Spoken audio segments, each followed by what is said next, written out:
നമസ്കാരം. പരിപ്പും കയ്പ്പയ്ക്കും കൂടിയിട്ടുള്ള നല്ല ടേസ്റ്റി ആയിട്ടുള്ള പരിപ്പ് കൂട്ടാൻ്റെ റെസിപ്പിയാണ് ഇന്നത്തെ വീഡിയോയിൽ ഞാൻ ഷെയർ ചെയ്യാൻ പോകുന്നത്. കയ്പ്പയ്ക്ക കയ്പ്പുള്ളത് കൊണ്ട് കുറേ പേര് ഇതിനെ കഴിക്കാൻ അത്രയ്ക്ക് ഇഷ്ടപ്പെടാറില്ല. പക്ഷേ ആരോഗ്യത്തിന് വളരെ നല്ലതാണ്.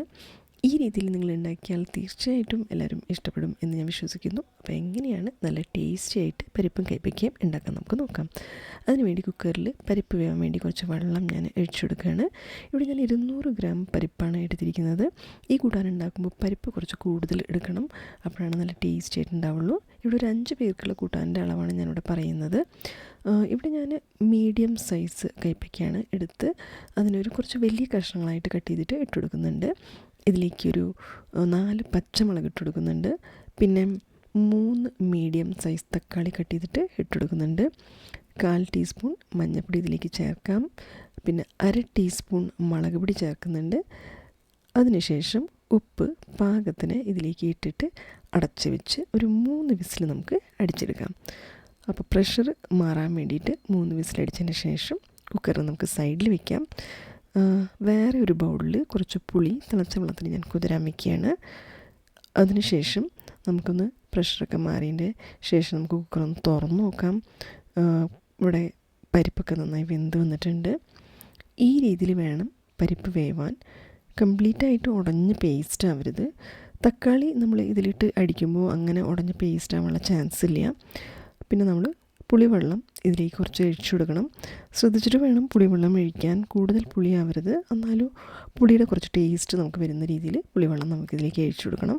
പുളിവെള്ളം ഒഴിച്ചു കൊടുത്തതിന് ശേഷം കൂട്ടാൻ ഒരു 5 മിനിറ്റെങ്കിലും തിളപ്പിക്കണം. ഉപ്പൊക്കെ പാകത്തിന് ഉണ്ടോയെന്ന് നോക്കിയിട്ട് ആവശ്യമുണ്ടെങ്കിൽ ഇട്ട് കൊടുക്കാം.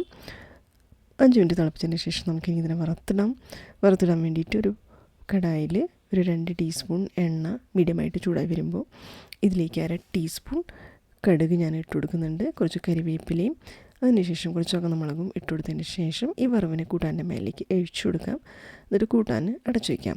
വറുത്തിടുമ്പോൾ ആദ്യം കരിവേപ്പില ഇട്ടിട്ട് വേണം ചുവന്നമുളക് ഇടാൻ. അപ്പോൾ ചുവന്നമുളക് കരിയാനുള്ള ചാൻസ് ഇല്ല. കൂട്ടാൻ വറുത്തിട്ടിട്ട് അടച്ചു വയ്ക്കണമെന്ന് പറയാനുള്ള കാരണം എന്താണെന്ന് വെച്ചാൽ ആ വറവിൻ്റെ ഫ്ലേവറൊക്കെ കൂട്ടാനിൽ നന്നായിട്ട് പിടിക്കാൻ വേണ്ടിയിട്ടാണ്. 5 മിനിറ്റ് അതിൻ്റെ ശേഷം നമുക്ക് തുറന്ന് നന്നായിട്ടൊന്ന് മിക്സ് ചെയ്തിട്ട് സെർവിങ് ബൗളിലേക്ക് സെർവ് ചെയ്യാം.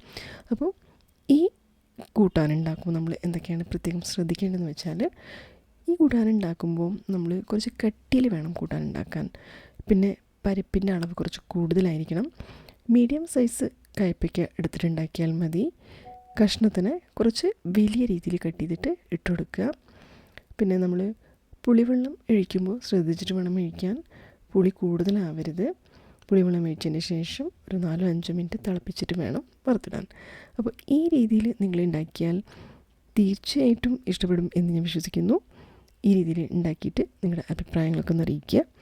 റെസിപ്പി ഇഷ്ടപ്പെട്ടെങ്കിൽ ലൈക്ക് ചെയ്യുക, ഷെയർ ചെയ്യുക, സബ്സ്ക്രൈബ് ചെയ്യുക. അടുത്ത വീഡിയോയിൽ ഒരു പുതിയ റെസിപ്പി ഞാൻ വരുന്നതായിരിക്കും.